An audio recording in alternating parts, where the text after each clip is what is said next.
3 signes qui montrent que vous perdez de la masse musculaire. Si vous suivez mes vidéos, vous savez que je parle très souvent de perte de masse grasse, parce que c'est important d'avoir un taux de masse grasse qui est plutôt bas pour être en bonne santé, mais qu'inversement, il faut avoir un taux de masse sèche, donc la masse musculaire qui est, elle, plutôt élevée pour pouvoir rester en bonne santé.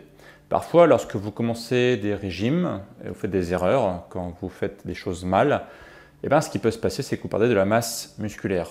Vous pouvez perdre un petit peu de masse grasse, c'est bien, mais si vous perdez plus de la masse musculaire, c'est pas bien. Dans cette vidéo, je vais vous donner 3 façons rapides de voir si vous perdez de la masse musculaire et du coup faire attention pour ne pas que ça continue. La première chose qui montre que vous perdez de la masse musculaire, c'est que vous commencez à faire des choses qui sont de plus en plus épuisantes pour vous.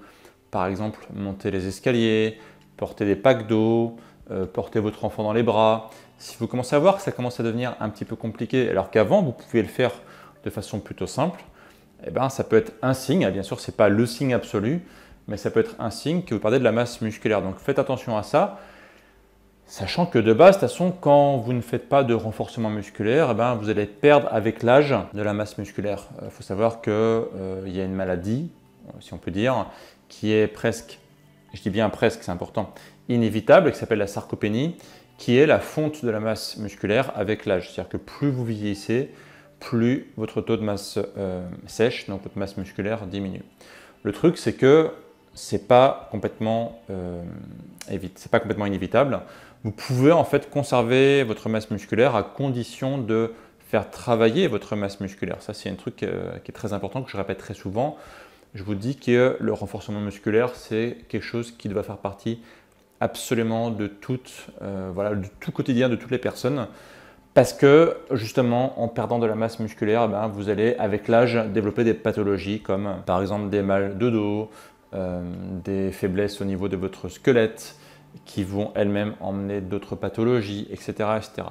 Donc faites du renforcement musculaire, et si justement aujourd'hui vous vous rendez compte que peut-être vous avez du mal à faire certains types d'exercices ou à certains types d'activités de votre quotidien, ça veut peut-être dire que le régime alimentaire que vous suivez n'est pas forcément bon, parce que peut-être que vous perdez un peu de masse grasse, mais vous perdez aussi de la masse musculaire, et ça, c'est pas bien du tout.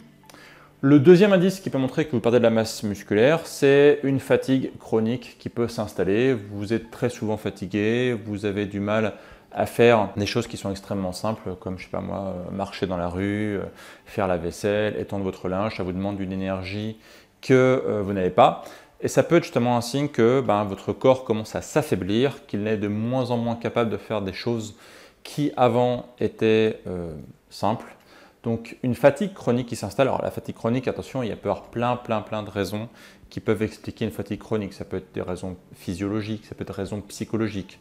Mais un indice, et je dis bien que c'est un indice parmi tant d'autres, qui peut indiquer que vous perdez la masse musculaire, c'est une fatigue chronique qui s'installe. Donc là aussi, attention à surveiller de façon importante. Troisième indice, c'est un taux de masse grasse qui reste constant. Autrement dit, quand vous faites votre régime, vous perdez de la masse musculaire, mais votre taux de masse grasse, lui, il est soit constant, soit même en légère évolution pour certaines personnes qui font vraiment des grosses erreurs.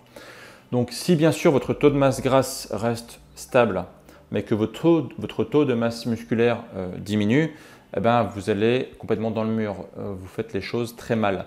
Donc ça aussi, c'est quelque chose qui peut indiquer qu'il faut faire des actions correctrices. Extrêmement important, parce que perdre de la masse musculaire en ayant un taux de masse grasse constant, clairement, vous allez aller dans le mur, vous allez avoir des problèmes de santé qui vont arriver avec le temps, et bien sûr, ce n'est pas ce que vous voulez. Vous, ce que vous voulez avoir, c'est un taux de masse grasse faible et un taux de masse musculaire qui est, dans le pire des cas, constant, et dans le meilleur des cas, qui augmente un petit peu. Donc ça, en fait, vous allez me dire, comment je peux le mesurer? Il y a plusieurs façons de le faire. Il peut y avoir avec une mesure, par exemple avec un mètre à ruban, du tour de taille de vos biceps par exemple, de votre ceinture abdominale, de vos cuisses, etc., etc. Bref, il y a plusieurs façons de le faire. Il y a aussi avec des balances à impédance qui sont pas forcément extrêmement précises, parce que souvent, voilà, ce sont des instruments, on va dire, grand public, mais les balances à impédance permettent d'avoir une indication de l'évolution. C'est-à-dire que de base, pour y avoir des erreurs sur les balances à impédance, c'est OK, mais en fait, cette erreur va être corrigée avec plutôt les informations de variation. C'est-à-dire que la valeur absolue n'est pas intéressante, mais l'information relative, elle, va être intéressante. Donc ça, c'est un point qui est intéressant. D'ailleurs, si vous souhaitez savoir quel modèle j'utilise, je vous mettrai dans la description de la vidéo le lien vers une balance à impédance qui marche plutôt pas mal. Si justement vous souhaitez en savoir plus sur la sarcopénie, sur la fonte de la masse musculaire avec l'âge, n'hésitez pas à aller voir cette vidéo qui vous expliquera beaucoup plus sur le sujet. Vous allez apprendre beaucoup de choses. Moi, je vous dis à très vite pour de prochaines vidéos. Et d'ici là, bien sûr, prenez soin de vous. Ciao!